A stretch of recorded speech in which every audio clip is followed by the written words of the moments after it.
प्रेमनादाय कृष्ण पृष्ठाय भूतले श्रीमते भक्ति वेदांत स्वामी इति नामिने नमस्ते सरस्वती देवी गौरवाणी प्रचारिणे निर्विशेष शून्यवादी पाश्चात्य देशतारिणे। जय श्री कृष्ण चैतन्य प्रभु नित्यानंद श्री अद्वैत गदाधर श्रीवासादि गौर भक्त वृंद। हरे कृष्ण कृष्ण कृष्ण हरे हरे, हरे राम राम राम हरे हरे। हे कृष्ण करुणा सिंधु दीनबंधु जगतपते गोपेश कांत राधा कांत नमस्ते। तप्त कांचन गौरांगी राधे वृंदावनेश्वरी वृषभान सुते देवी प्रणमामि हरिप्रिय। वांछा कल्पतरुभ्यश्च कृपा सिंधुदेव च पतितानां पावनेभ्यो।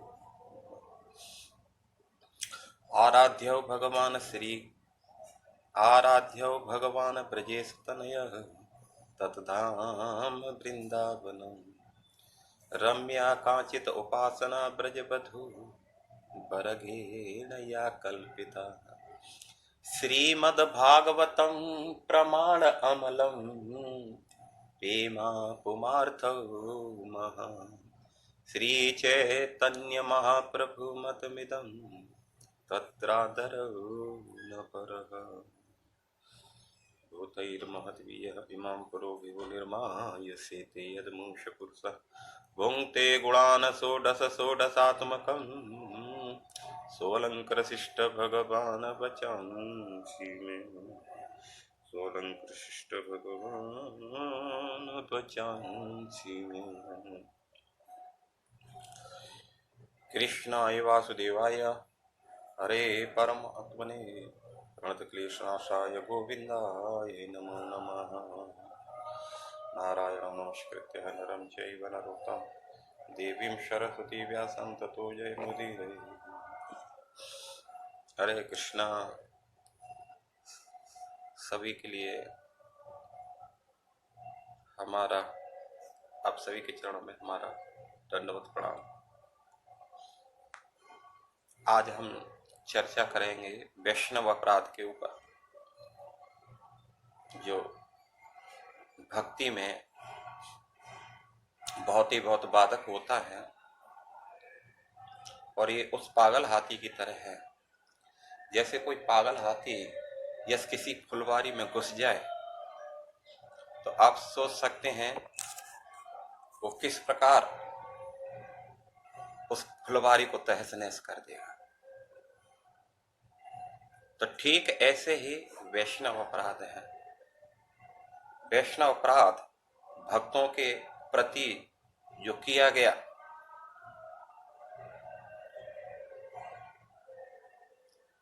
उनको कष्ट दिया गया या किसी प्रकार उनकी आलोचना करते हैं, शरीर से वाणी से उनको कष्ट पहुंचाते हैं, उनके मनों में क्षोभ उत्पन्न करते हैं, तो इसे वैष्णव अपराध बोलते हैं। और जब वैष्णव अपराध होता है तो कितने भी महान से महान भक्त क्यों न हो, वो भी बहुत विपत्ति में आ जाता है। इसलिए वैष्णव और साथ साथ में धीरे धीरे करके उसका भजन छूट जाता है। तो प्रायः देखा जाता है या सुना जाता है, भक्त लोग चर्चा किया करते हैं कि प्रभु जी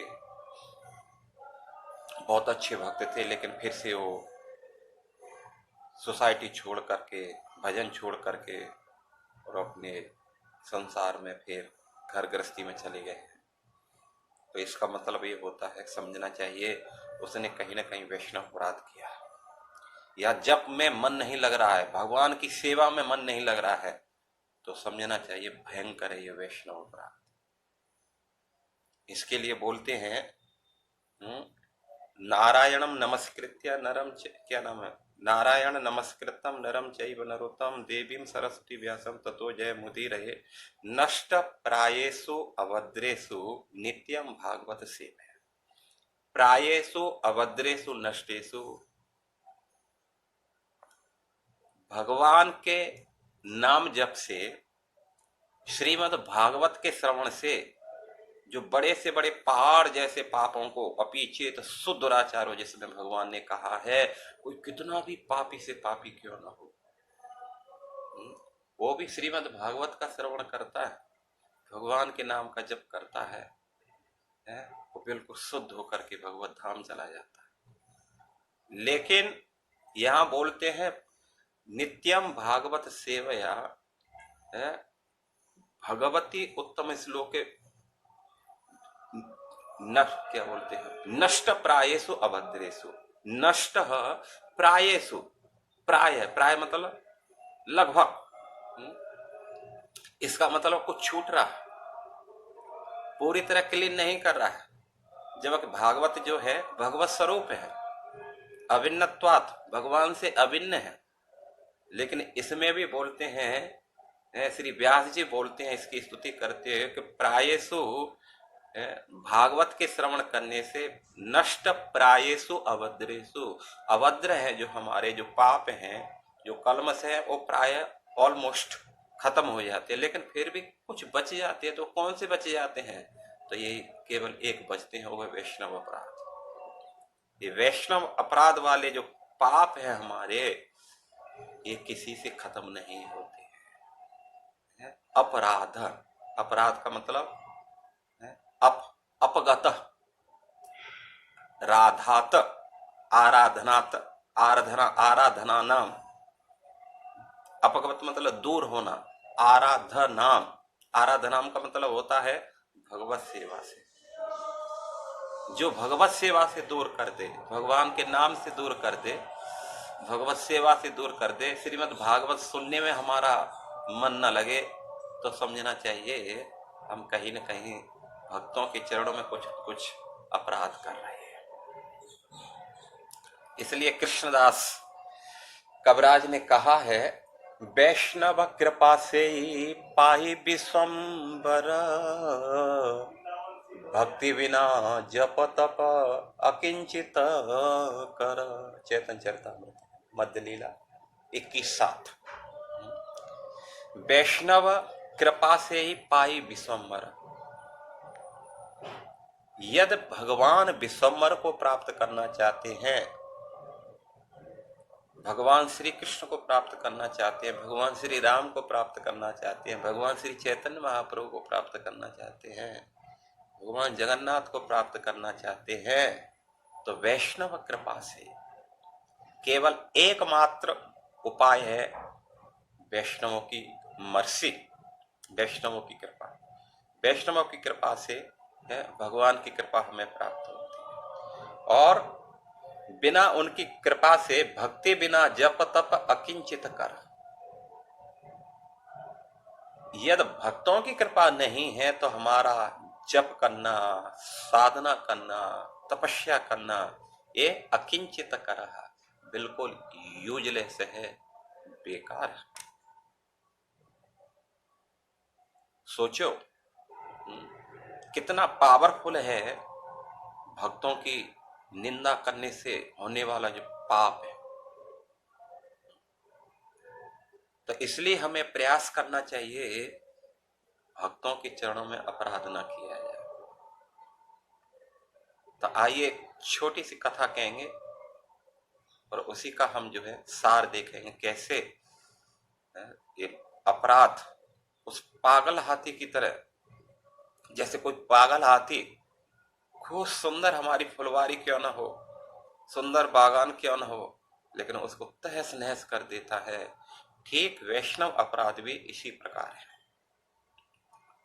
तो श्रीमद् भागवतम के 9वें अध्याय के अंदर आता है, भगवान विष्णु से जो है ब्रह्मा जी का प्रादुर्भाव हुआ।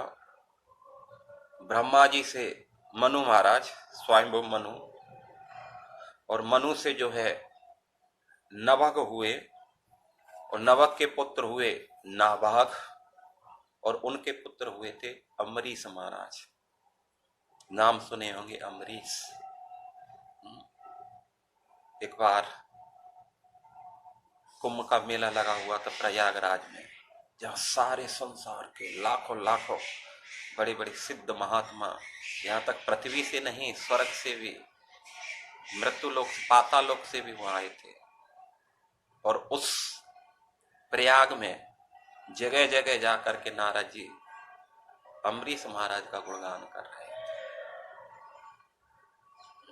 उन्होंने बताया कि जो अम्बरीश है, अम्बरीशो महाभाग सप्तद्वीपवर्ती मही अव्याम च श्रियम लब्ध्वा विभवं चातुलम भुवि।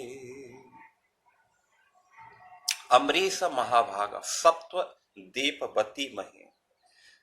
अम्बरीश इतने महान थे, महाभाग भाग्यवान थे, जो सातों द्वीपों में या पूरी पृथ्वी पर उनका एक छत्र सम्राट था। अव्यव्याम च श्रियम लब्ध्वा विभवम चातुलम भुवि। उनका जो ऐश्वर्य था अतुलनीय था। कितना ऐश्वर्य था? अतुल मतलब किसी से तुलना नहीं कर सकता। कोई संसार में उसके तुलना के लायक कोई वस्तु नहीं थी। इतना अथाह ऐश्वर्य उनके पास में था। और कैसा और क्या था? अव्ययाम च श्रियम। उसकी धन संपत्ति, कभी कभी देखा जाता है कि लोग बहुत धनवान होते हैं लेकिन समय के अनुसार कभी कभी वो फिर से गरीब हो जाते हैं, रोड पे आ जाते हैं। तो अम्बरीश महाराज, इसके बारे में श्री सुखदेव गोस्वामी बोलते हैं कि राजन, अम्बरीश महाराज की जो संपत्ति थी वो जो है अव्ययम, अव्यय का मतलब होता है उसको कभी भी खर्च नहीं कर सकते। कितना भी खर्च करो, जैसे पांडवों की संपत्ति भी अव्यय थी। जिस समय महाराज युधिष्ठिर राजसूय यज्ञ कर रहे थे, उस यज्ञ में जो भी ब्राह्मण थे, साधु महात्मा थे, जिनको दान दिया जाता था, उस यज्ञ के लिए जो कोषाध्यक्ष बनाए थे वो दुर्योधन को बनाए थे। तो आप समझ सकते हैं कि दुर्योधन कितना पांडवों से द्वेष रखता था पहले से। इसलिए वो चाहता था किसी भी प्रकार इनकी जो इतना मान सम्मान प्रतिष्ठा बढ़ी हुई है ये धूल में मिले। इसलिए वो क्या करता था कि जो साधु महात्मा आते थे उनको थोड़ा चाहिए था, कुछ थोड़ा दान लेते थे, लेकिन इतना वो देता था कि वो उतना संभाल नहीं पाते थे और रास्ते में फेंक करके जाते थे। लुटा रहा था संपत्ति को, क्योंकि वो चाहता था कि संपत्ति खत्म हो जाएगी तो यज्ञ कैसे पूरा होगा, लोगों में उनकी निंदा होगी। लेकिन यहां भगवान श्री कृष्ण है, यत्र योगेश्वर कृष्ण है यत्र पार्थो धनुर्धर तत्र श्री विजयो विभूति ध्रुवा नीतिर मतिर ममा। संजय अपना स्टेटमेंट देते हैं 10 दिन बाद में दुर्योधन से बोलते कि दुर्योधन अभी भी कुछ नहीं हुआ है, पितामह भीष्म गए हैं। क्योंकि 10 दिन तक पितामह भीष्म महाभारत के युद्ध में सेनापति बने थे कौरवों की तरफ से, दुर्योधन की तरफ से। 10 दिन बाद में उन्होंने जब अपना लड़ते लड़ते और बाणों की सैया पे धराशायी हो गए, अर्जुन ने उनके शरीर में एक एक रोम में एक एक बाण भर दिया था, अनगिनत बाण उनके शरीर में भर दिए थे। तब जो है संजय ने जाकर के महाराज धृतराष्ट्र से कहा था कि हे महाराज आप इस युद्ध में विजय की तो आशा छोड़ दो और मैं आपको वचन देता हूं कि जान लो कि जहां भगवान श्री कृष्ण यत्र योगेश्वर कृष्ण, समस्त योगिक सिद्धियों के जो स्वामी हैं भगवान श्री कृष्ण, और यत्र पार्थो धनुर्धर, जहां धनुषधारी पार्थ प्रथा पुत्र कुंती पुत्र अर्जुन है, तत्र श्री, वहीं लक्ष्मी रहेगी। ये राज तुम्हारे पास में नहीं रहेगा। यत्र श्री विभूति ध्रुवा नीतिर मतिर मम, सारा ऐश्वर्य सारी संपत्ति जहां स्वामी है भगवान श्री कृष्ण, अर्जुन है वहीं जाएगा। अर्थात तुम सबको इस युद्ध में मरना है, और ये जो हस्तिनापुर का जो साम्राज्य है वो पांडवों के पास में जाना है। तो इसलिए आप जो है अभी भी समय है, बहुत गोई थोड़ी रही, अभी भी कुछ नहीं हुआ है। आप जो है पांडवों को उनका साम्राज्य वापस कर दो। लेकिन दुर्योधन माना नहीं, और उस अंत में उनका पराजय हुआ। तो दुर्योधन भी चाहता था, जिस समय युधिष्ठिर महाराज वो कर रहे थे, राजसूय यज्ञ किए थे, तो उनके धन को खत्म करने के लिए, लेकिन इधर से धन बांटता था, उधर से धन दुगना हो जाता था। क्योंकि लक्ष्मी वहीं रहती है जहां लक्ष्मी के पति हैं। संसार में लोग लक्ष्मी को सभी चाहते हैं, लेकिन नारायण को कोई नहीं चाहता। लेकिन इतना समझ लेना चाहिए, यदि वास्तव में आप लक्ष्मी चाहते हैं तो नारायण को अपने पास में रखो। जहां भगवान नारायण है, लक्ष्मी वहीं रहती है। नारायण को छोड़ करके लक्ष्मी नहीं जाती है। वो जो नारायण को त्याग करके लक्ष्मी का लेने का प्रयास करेगा, वो समझ लेना चाहिए जैसे रावण ने भगवान श्री राम का तिरस्कार करके और उनकी धर्म पत्नी सीता का अपहरण किया था, तो उसका परिणाम ये हुआ कि रावण तो मरा ही मरा, लेकिन पूरी लंका तहस नहस हो गई थी। तो ठीक ऐसे ही यदि हम नारायण से द्वेष करेंगे और लक्ष्मी का सत्कार करेंगे, ये 100% सत्य है, वहां लक्ष्मी उनका अहित के अलावा कभी भी हित नहीं कर सकती है। वो कभी भी जीवन में सुखी नहीं रह सकते, चाहे उनके पास संसार का, स्वर्ग का भी ऐश्वर्य क्यों न हो, कितना भी उनके पास में धन अपार संपत्ति हो, लेकिन वो संपत्ति कभी भी हमें शांति प्रदान नहीं कर सकती। तो इसलिए लक्ष्मी हमेशा नारायण की सेवा के लिए, तो हमें प्रयास करना चाहिए भगवान जो लक्ष्मी है उसको भगवत सेवा में लगाएं, और भगवत सेवा में लगा करके उनका आशीर्वाद के रूप में जो भी प्रसाद है उसको आप प्राप्त कर सकते हैं। तो चलते हैं हम जो है महाराज अम्बरीश जो है 7 द्वीपों के, इस संसार के, पूरी पृथ्वी के सम्राट थे। उनकी अचल संपत्ति थी, उनका वैभव अतुलनीय था, जिसकी तुलना किसी से नहीं की जा सकती थी। लेकिन इतना सब होकर के भी उनका वो सब कुछ स्वप्नवत था, बिल्कुल भी उसमें कोई उनकी रुचि नहीं थी। सोचो, हमारे पास में कभी कभी देखा जाए तो कुछ ज्यादा नहीं होता है, फिर भी हम इतना आसक्त होते हैं घर गृहस्थी में, परिवार में, संसार में, है देखा जाए तो।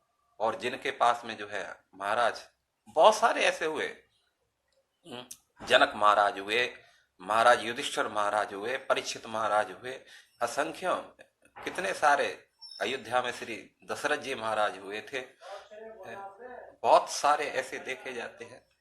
और अभी भी बहुत सारे ऐसे हैं जो बहुत अच्छे धनाढ्य हैं, संपन्न हैं, लेकिन फिर भी वो भगवान के भक्त हैं। वो जानते हैं कि संपत्ति भगवान की है, इसलिए भगवत सेवा में उस संपत्ति को लगाते हैं। तो ठीक ऐसे ही इनका जो है बिल्कुल भी राजपाट में मन नहीं था, और इसको स्वप्नवश सोचते थे। जैसे दिन है तो रात्रि है, रात्रि है तो दिन है, ये किसी से रुकने वाली नहीं है।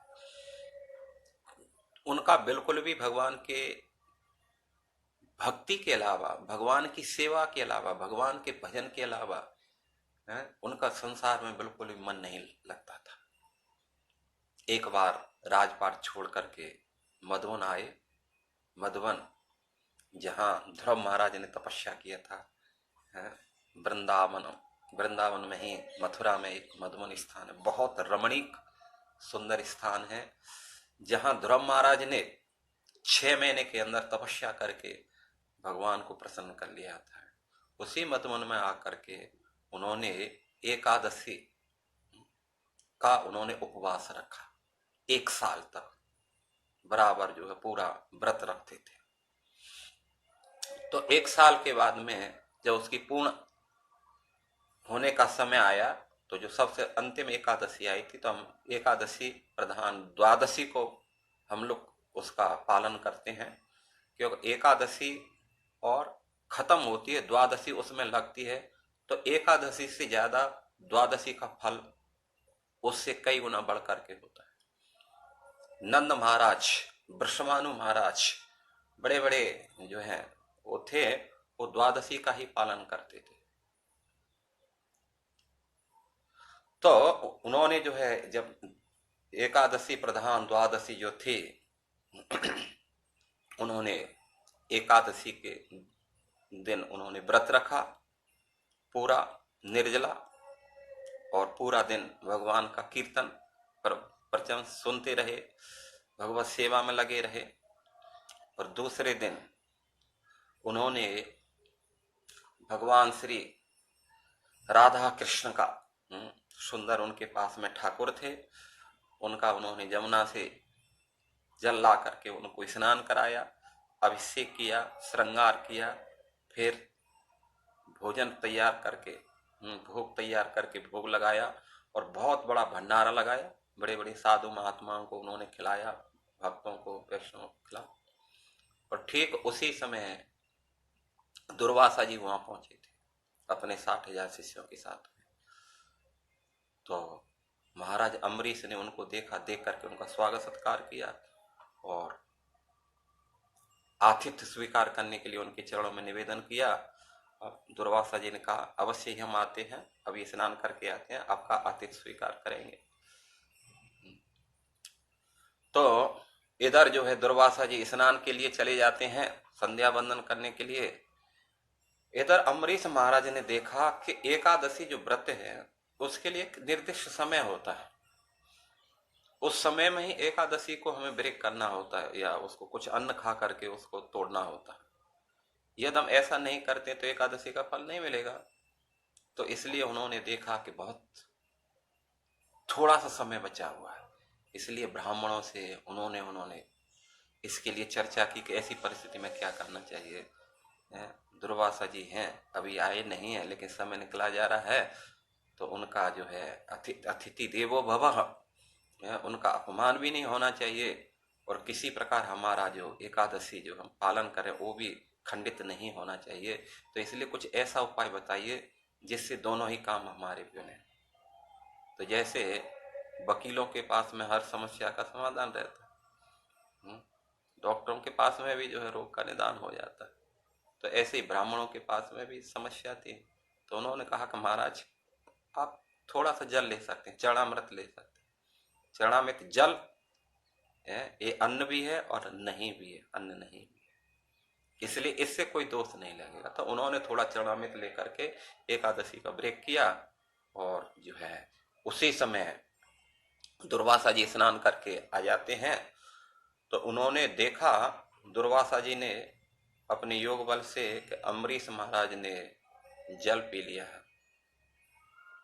केवल इतना ही उन्होंने देख करके और तुरंत अपने योग बल से जान लिया कि जो है इन्होंने जल पिया है। तो दुर्वासा जी इतने क्रोधित हो गए, उनका शरीर कांपने लगा, भौएं लाल ऊपर उठ गई, आंखें लाल हो गई, होठ फड़कने लगे क्रोध से। और उन्होंने उनका तिरस्कार करते हुए कहा कि देखो ये राजा कैसे अपने को जो है अहंकार के वशीभूत होकर के अपने को महान प्रदर्शित कर रहा है, और अतिथियों का स्वागत कैसे करना होता है इसको इसका बिल्कुल भी भान नहीं है। हमको आतिथ्य के लिए आमंत्रित किया और हमसे पहले इसने खाना खा लिया। ठीक है, इसका परिणाम मैं अभी बताता हूं। और उन्होंने, दुर्वासा ने क्या किया, अपनी लटा से, अपने बालों से एक बाल पकड़ा, खींच करके उसको जमीन पटक दिया, और उसी से एक भयानक कृत्य अग्नि के रूप में, बिल्कुल साक्षात अग्नि बन एक जो है प्रकट हो गई।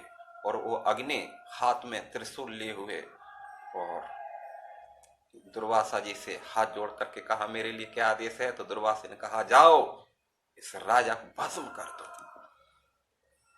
तो उसी समय कृत्या अम्बरीश महाराज को मारने के लिए उनकी तरफ बढ़ी, लेकिन अब भगवान के भक्त होने के कारण महाराज अम्बरीश एक कदम भी उस कृत्या के भय से पीछे तक नहीं हटे।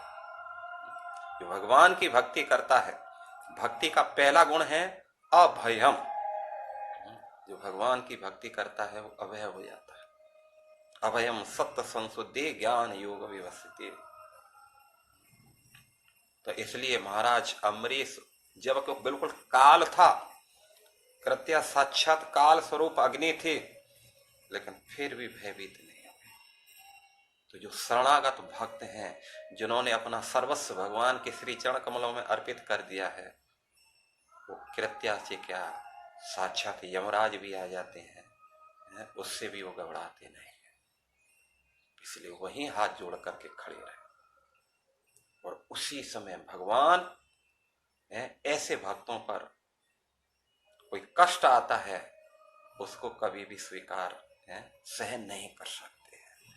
तुरंत भगवान का चक्र भगवान के आदेश से गया और जाकर के सबसे पहले उस कृत्या को, राक्षसी को वहीं जला करके, साक्षात अग्नि थी, लेकिन उस अग्नि को भी अग्नि का जो बना हुआ चक्र है उसने जला करके राख कर दिया। और वो चक्र लगा पीछे, दुर्वासा जी के पीछे लगा। अब तो जो है दुर्वासा जी इतने भयभीत हो गए कि अपनी रक्षा करने के लिए पूरी पृथ्वी पर भागे। लेकिन पूरी पृथ्वी पर भागते भागते उनको कहीं भी किसी ने शरण नहीं दी। गुफाओं में गए, पानी के अंदर गए, लेकिन किसी ने भी उनकी रक्षा नहीं की। कोई बचा नहीं। जहां जहां जाते थे वहीं सुदर्शन उनके पीछे था। यहां तक पाताल में चले गए थे। तल अतल बितल सुतल तलातल रसातल पाताल तक चले गए थे। वहां भी किसी ने उनको सुरक्षा प्रदान नहीं किया था। जिसको भगवान पनिशमेंट करना चाहते हैं, ब्रह्मांड में उसको कोई बचा नहीं सकता। और जिसको भगवान सुरक्षा प्रदान करना चाहते हैं, उसको ब्रह्मांड में कोई बाल बांका नहीं कर सकता है। इसलिए बोलते हैं, जा रे मारे कृष्ण तारे राखे कोई, और तारे मारे कृष्ण जा रे राखे कोई।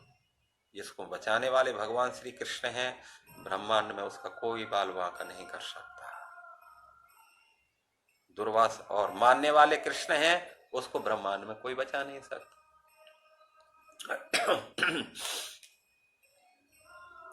तो दुर्वासा जी पाताल में गए, पाताल लोक में घूमे, पूरी पृथ्वी पर घूमे, यहां तक स्वर्ग में चले गए। जल लोक, तप लोक, महालोक, सत्यलोक। सत्यलोक में स्वयं ब्रह्मा जी बैठते रहते, उनके पिता ब्रह्मा जी। तुरंत जो है उनके चरणों में जाकर के गिर गए और उन्होंने हाथ जोड़ करके कहा, इस चक्र से मेरी रक्षा करो प्लीज, मुझे बचा लो पिताजी। लेकिन ब्रह्मा जी ने देखा कि ये चक्र तो किसी साधारण व्यक्ति का तो है नहीं, ये तो ब्रह्मा के भी पिता का है। इसलिए वो इतना डर गए, उन्होंने हाथ जोड़ करके कहा,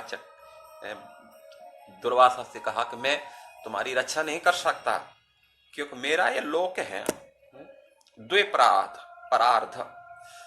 परा ब्रह्मा जी की आयु मतलब उसको परा बोलते हैं, 100 साल है। हमारी आयु जैसे संसार में प्रत्येक की आयु 100 साल है, लेकिन स्थान के अनुसार उस आयु में डिफरेंस होता है।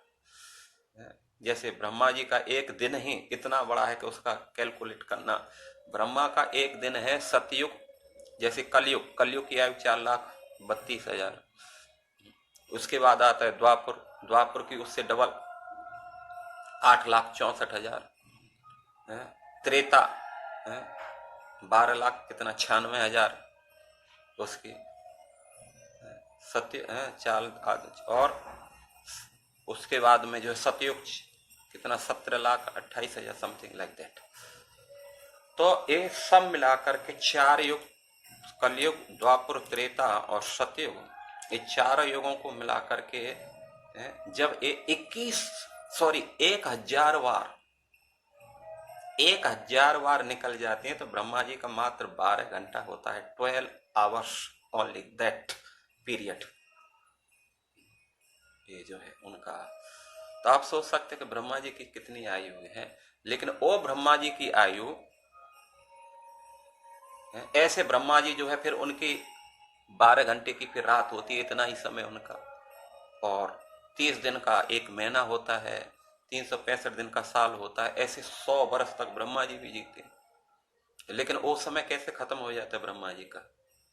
ब्रह्मा जी बोलते हैं कि जब हम, जो महाविष्णु हैं, जो भगवान श्री कृष्ण के अंश का अंश है, जब वो अपनी सांस को छोड़ते हैं तो हम अनंत अनंत कोटि कोटि ब्रह्मांड उस सांस से निकलते हैं, और उसमें ऐसे हमारे जैसे ब्रह्मा, शिव, कितने देवता सब निकल पड़ते हैं, और ये सृष्टि बनती है, सृष्टि चलती आगे हजारों वर्षों तक, और अंत में वो प्रलय होती है।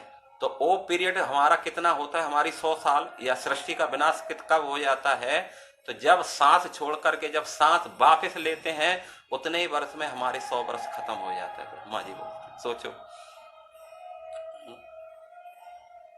एक सांस छोड़ने में और सांस लेने में इतने काल का जो बीच का जो पीरियड है, ब्रह्मा जी बोलते हैं कि हमारा 100 साल खत्म हो जाता है। भला इस चक्र से हम क्या उनकी रक्षा कर सकते हैं? इसलिए मैं आपकी रक्षा नहीं कर सकता है, आप कोई दूसरा स्थान देखो। तब वहां से दौड़ करके शिवलोक में पहुंच गए, कैलाश पर। शिव जी तो कोई साधारण व्यक्ति नहीं है, तो शिव जी जो है वहां पहुंचे, तो जा करके शिव जी उनके वैसे भाई लगते हैं, रुद्र रूप हैं वो भी, क्या नाम है, शिव जी के अंश हैं दुर्वासा जी। तो शिव जी के चरणों में जा करके लेट गए, रक्षा करो मेरे भैया, तुम बचा लो, कम से कम तुम ही बचा लो, पिताजी ने तो हाथ उठा दी, तुम ही रक्षा करो। लेकिन शिव जी ने कहा, वयम न तात प्रभाम भूमनि यस्मिन परे अन्ये अप्य जजीव कोशा भवंत काले न भवंति हीदृशा सहस्रसो यत्र वयम भ्रमाम। हे दुर्वासा जी, जिस अनंत परमेश्वर में ब्रह्मा जैसे जीव और उनके उपाधिभूत कोष इस ब्रह्मांड के समान ही अनेकों ब्रह्मांड समय समय पर पैदा होते रहते हैं, और समय होने पर उनका पता भी नहीं चलता, जिसमें हमारे जैसे शिव जी बोल रहे, हमारे जैसे ब्रह्मा क्या, मेरे जैसे क्या, हजारों हजारों जो है उसमें चक्कर लगाते रहते हैं, एक छोटे से कीड़े की तरह, एक जो है जैसे असंख्यों अणु छोटे छोटे घूमते, ऐसे चक्कर लगाते रहते हैं। भाई उनसे भला कौन रक्षा कर सकता है, लेकिन तुम इधर आए हो, मेरा भाई है, इसलिए मैं आपको सलाह देता हूं, आप सीधे भगवान नारायण के पास में जाओ, उनका चक्र है, कोई उससे रक्षा कर सकते हैं। तो जा करके जो है सीधा वैकुंठ लोक में पहुंच गया। सोचो दुर्वासा जी कितने शक्तिशाली हैं वो भी। जा करके भगवान नारायण के चरणों में गिर गए, प्लीज त्रायमाम त्रायमाम त्रायमाम, रक्षा करो रक्षा करो। नमो ब्राह्मण्य देवाय गौ ब्राह्मणिताय च जगतिताय कृष्णाय गोविंदाय नमो नमः। आप ब्राह्मणों के हितैषी हैं प्रभु, देवताओं की गायों के रक्षक हैं, आप हमारी भी रक्षा करो। ये आपका चक्र हमारी पीठ को जलाए डाल रहा है, इससे हम बहुत त्रस्त हैं, कैसे भी हमारी प्राण रक्षा करो। तो भगवान ने कहा, दुर्वासा जी देखो, सत्य बात यह है, ये चक्र मैंने पहले से ही भक्तों की रक्षा के लिए समर्पित करके रखा। अब इसको मैं कहूं कि तुम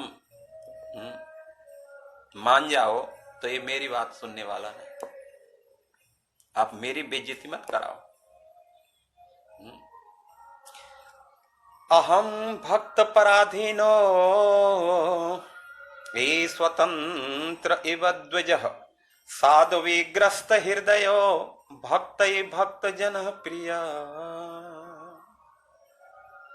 भगवान बोलते हैं अहम भक्त पराधीनो। सोचो, जो सारी त्रिलोकी जिनके इशारे से चलती है, मई अध्यक्षेण प्रकृति सूयते सचराचरम हेतु नाने न कौनते जगत द्विपरिवर्तिते।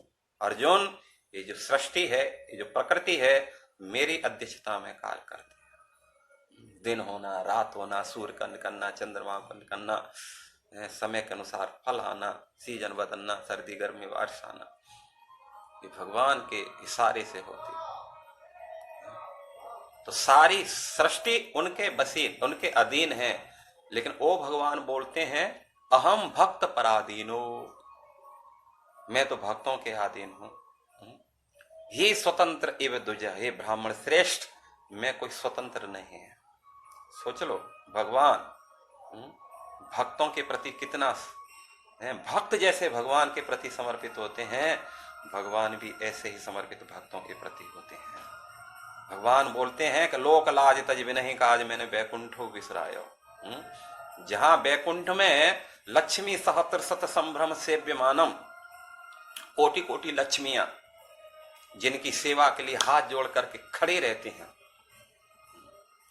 असंख्य असंख्य लक्ष्मियां जहां उनके जो है सेवा के लिए नियुक्त हैं, उनके असंख्य असंख्य भक्त उनकी सेवा के लिए नियुक्त हैं, लेकिन सबका छोड़ करके, सबका परित्याग करके भगवान इस मृत्यु लोक में आते हैं, जिस मृत्यु लोक में देवता भी इस भूमि को स्पर्श नहीं करते, और वही भगवान आकर के इसमें लोटपोट करते हैं।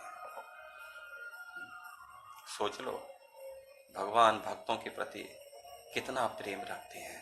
इसलिए उन्होंने कहा, दुर्वासा जी मैं बिल्कुल भी स्वतंत्र नहीं, अहम भक्त पराधीनो, मैं भक्तों के पराधीन हूं, ही स्वतंत्र एवं द्विजः, ये ब्राह्मण मैं स्वतंत्र नहीं हूं। अर्थात भगवान कहने का आशय है, प्रभुपाद जी बोलते हैं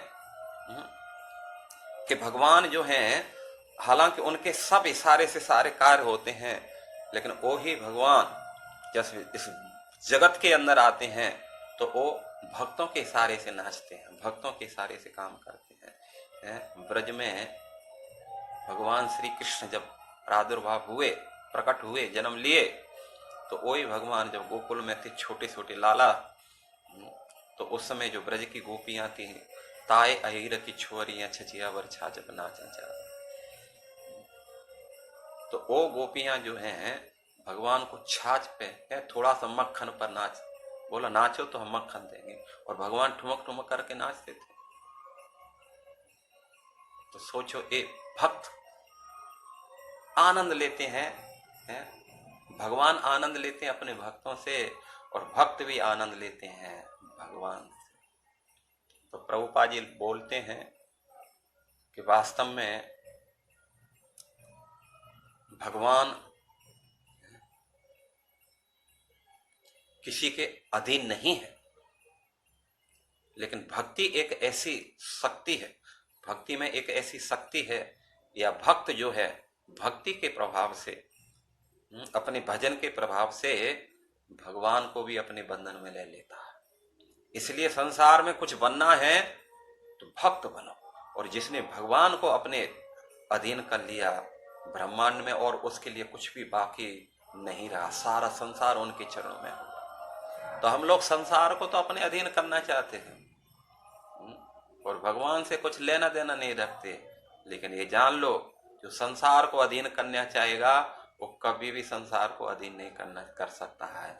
आज इतने सारे बड़े बड़े ऐसे ऐसे राजा लोग इस पृथ्वी पर हुए, हिरण्याकश्यपु जिनका तीनों लोगों पर साम्राज्य था, रावण ने भी जो है देवताओं को अरेस्ट करके रखा था, हिरणाक्ष एक गदा लेकर के तीनों लोकों में घूम गए युद्ध करने के लिए अकेला, जहां भी जाता था सब हाथ उठा देते, भैया आपसे युद्ध हम नहीं कर सकते, देवता भी सारे हाथ उठा दिए थे। ऐसे ऐसे हुए थे, लेकिन हुआ ये था क्योंकि उन्होंने भक्त नहीं थे। तो भक्त नहीं होने के कारण उन्होंने पृथ्वी को तो, इस सारी सृष्टि को तो कंट्रोल करना चाहा,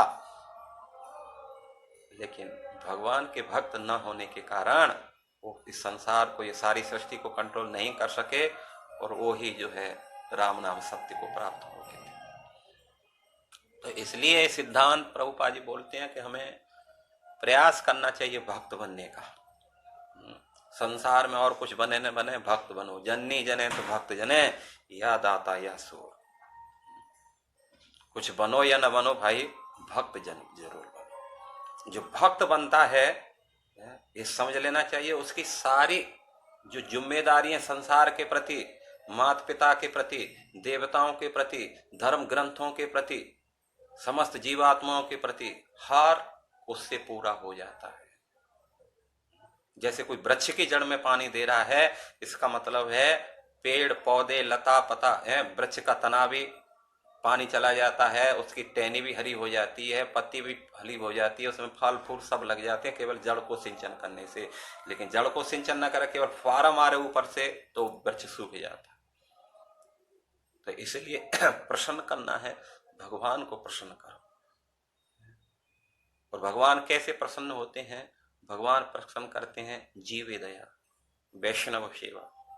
ए छाड़ी धर्म नाय नामे रुचि जीवे दया, वैष्णव सेवा ए छाड़ी धर्म नाय सुनो सनातन। श्री चैतन्य महाप्रभु बोलते हैं नामे रुचि, भगवत नाम में रुचि रखो। भगवान का नाम अभिन्नत्वात नाम नामिनो, भगवान का नाम और भगवान में कोई अंतर नहीं है। Hare Krishna Krishna Krishna Hare Hare, Hare Ram Ram Ram Hare Hare. Chant and be happy. इसका जप करो भगवत नाम का। नामे रुचि जीवे दया, सारे जीवों में दया दया करो। दया का मतलब ये जानो हर जीव के अंदर भगवान का वास है। प्रत्येक जीव के हृदय में भगवान परमात्मा के रूप में बैठे हुए हैं, चाहे वो है ब्राह्मण, गवि, हस्नी, सुनी, चैव सुपाके च। सारे जो है हर जीवात्मा के अंदर भी भगवान है। इस जीवात्मा को कष्ट देने का मतलब हम भगवान से शत्रुता मोल ले रहे हैं, भगवान को कष्ट दे रहे हैं। इसलिए यथावत उनको कष्ट मत दो, उनका सहायता करो, उनको खिला करके पिला करके। और विशेष करके मानव जवात समाज में कैसे हम सहायता करेंगे? तो इस भगवत नाम का प्रचार प्रसार करो। यारे देखे तारे कहो कृष्णोपदेश, हमारी आज्ञा से ही गुरु है तार ही देश। चैतन्य महाप्रभु बोलते हैं, उनका आदेश है कि जो इस भगवत नाम का प्रचार प्रसार कर रहा है वो संसार का गुरु बन सकता है, नो प्रॉब्लम। भगवान श्री चैतन्य महाप्रभु उनको रिकमेंड करते हैं। मैं घोषित करता हूं हमारी आज्ञा से ही गुरु है, महाप्रभु बोलते, मैं आदेश करता हूं वो गुरु है। तो जीवे नामे रुचि जीवे दया और वैष्णव सेवा, और भक्तों की सेवा करो, भक्तों के प्रति सम्मान का भाव रखो। भक्तों की सेवा क्या है? उनसे श्रवण करो, उनके गाइडेंस में भगवान की सेवा करो। 100% गारंटी है इसी जीवन में भगवत प्राप्ति कर लेगा। तो इसलिए भगवान स्पष्ट दुर्वासा जी से बोले, हे दुर्वासा जी, मैं तो भक्तों के अधीन हूं, मैं स्वतंत्र नहीं हूं। साधु भी ग्रस्त हृदय भक्त ही भक्त जना प्रिया। क्योंकि साधुओं के हृदय में, भक्तों के हृदय में मैं वास करता हूं, मैं तो उनके यहां रहता हूं। ना अहम बसामी बैकुंठे योगी नाम हृदय न च यत गायंती मत भक्तो तत्र तिष्ठामि नारद। नारद ने एक बार भगवान श्री कृष्ण से पूछा, बैकुंठपति नारायण से पूछा, है बताइए कि आप कहाँ रहते, इमरजेंसी कुछ जरूरत पड़े तो मैं कहाँ मिल सकता हूँ आपसे? हॉट टोन, हॉट नंबर दे दो मेरे को जिससे मैं इमरजेंसी बात कर सकता हूँ। तब भगवान ने कहा कि नारद, ना अहम बसामी बैकुंठे, मैं बैकुंठ में भी नहीं रहता।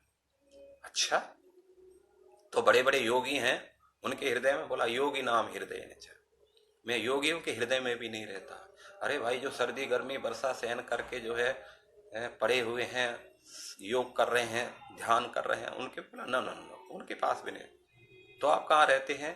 यत्र गायंती मत भक्त्वा तत्र तिष्ठामि नारद। तत्र तिष्ठामि, वहीं वास करता हूं जहां मेरे भक्त प्रेम से मिलकर के भगवान के नाम का कीर्तन करते हैं। हरे कृष्णा कृष्ण कृष्ण हरे हरे, हरे राम राम राम हरे हरे। तत्र तिष्ठामि यत्र गायंती मत भक्त्वा, जहां भक्त लोग मिल करके 4 6 10 20 मिल करके कीर्तन करते हैं, नृत्य करते हैं, वहां मैं अवश्य आपको मिलूंगा। तत्र तिष्ठामि नारद। तो भगवान जो हैं बोलते हैं कि साध्वी ग्रस्त हृदय भक्त ही भक्त जना प्रिया। मैं उन भक्तों के यहाँ पास रहता हूं, उनके हृदय में रहता हूं जो संपूर्ण रूप से समर्पित हैं। और मुझे ऐसे भक्तों के जो भक्त हैं, उनके जो सेवकों के जो सेवक हैं, जो सेवक अर्थात ऐसे भक्तों का कुत्ता भी मुझे बहुत प्रिय है। उसका भी मैं पूरा जवाबदारी लेता हूं, उस कुत्ते को भी मैं उद्धार कर देता हूं। भक्तों का कुत्ता बनना भी है। संसार का जो है एक कहावत बोलते हैं, शेरों की दौड़ में दौड़ोगे, यदि किसी कारण से दौड़ में परास्त भी हो गए तो भी शेर ही कहलाओगे। और यदि चूहों की दौड़ में दौड़ोगे, आप जीत भी गए तो भी चूहे ही कहलाए।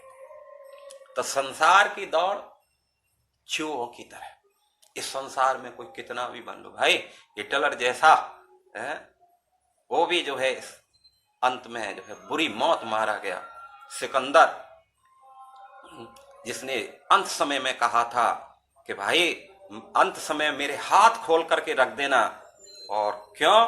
क्योंकि मैं संदेश देना चाहता हूं कि मैंने इतना विजय किया, इतना सारा धन ऐश्वर्य प्राप्त किया, लेकिन अंत में मैं बिल्कुल खाली हाथ जा रहा। लोग देख लें कि इस सिकंदर जैसा व्यक्ति भी खाली हाथ जा रहा।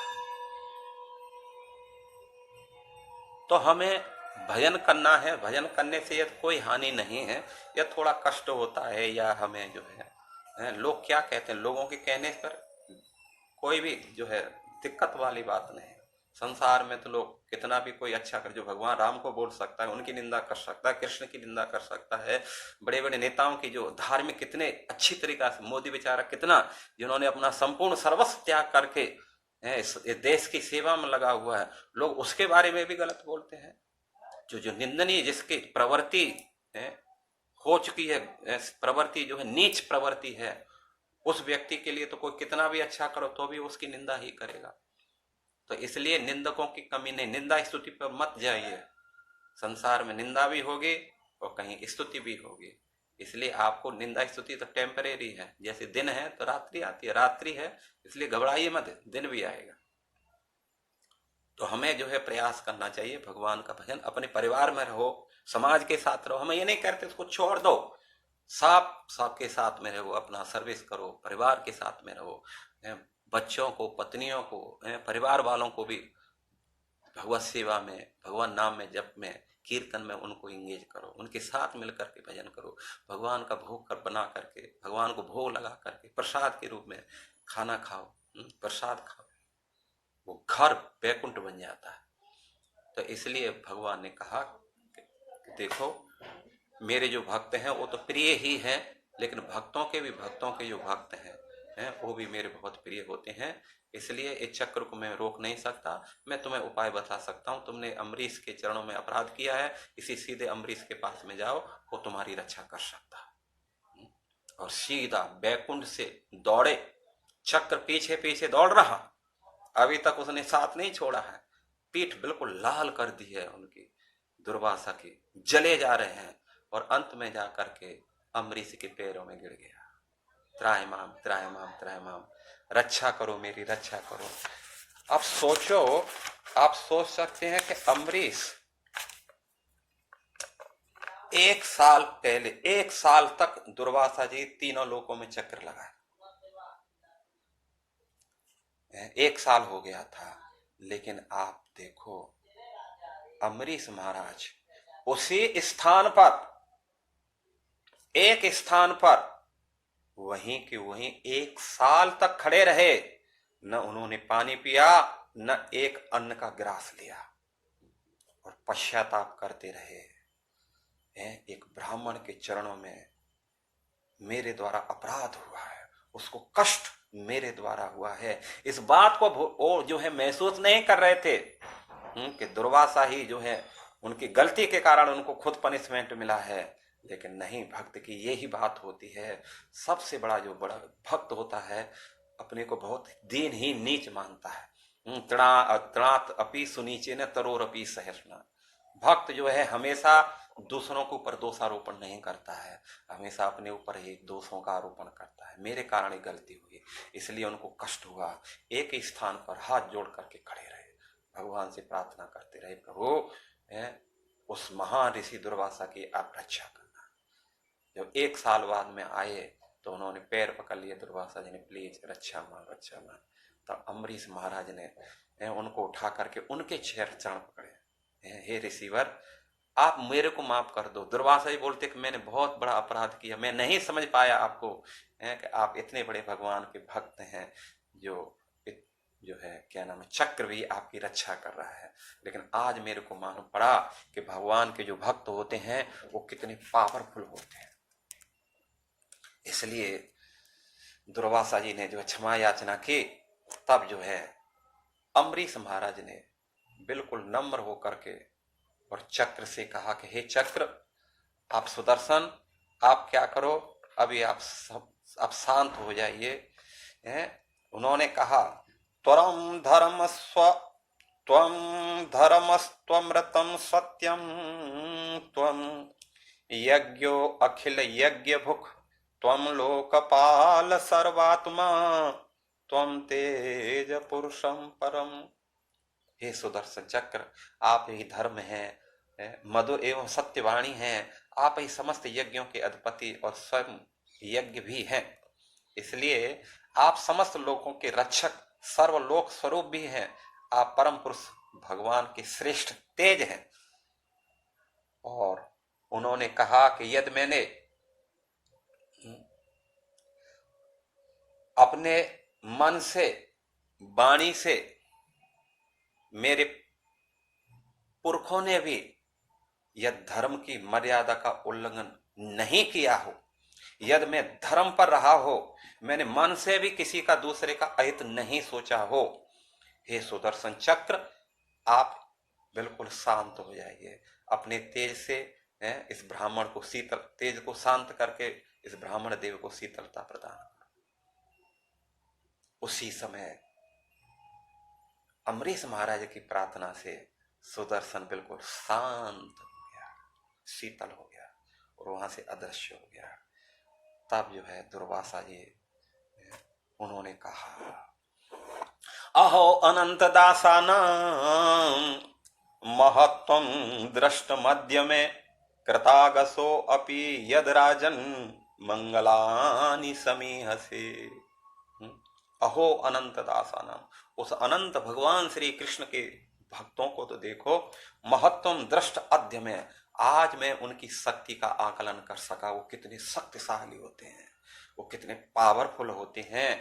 कृतागसो अपि यद राजन मंगलानि समय से है, मेरे कारण अपराध हुआ, मैंने उनको मारने का प्रयास किया, कृत्या को उत्पन्न किया, लेकिन फिर भी मेरा मंगल ही वो सोचते रहे हैं। और मेरा अभी इस सुदर्शन चक्र से स्तुति करके, उनको प्रणाम करके और मेरा हित ही उन्होंने सोचा। ये है भक्तों की